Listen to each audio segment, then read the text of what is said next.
గాలివాన బీభత్సానికి ప్రజలను భయభ్రాంతులకు గురిచేసింది. అనంతపూర్ జిల్లా సెటూరు మండలంలోని బొచ్చుపల్లి గొల్లల దొడ్డి గ్రామంలో గాలి వాన బీభత్సంతో విద్యుత్ స్తంభాలు నేలకొరిగాయి.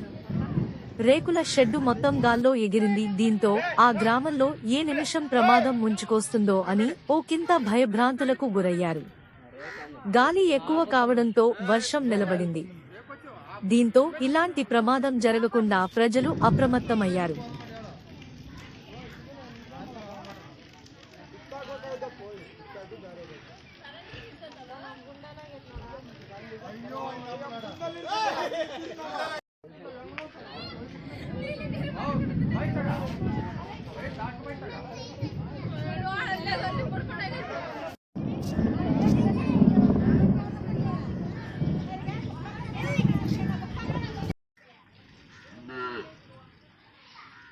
లైన్ మ్యాన్ ఫోన్ ಮಾಡಿ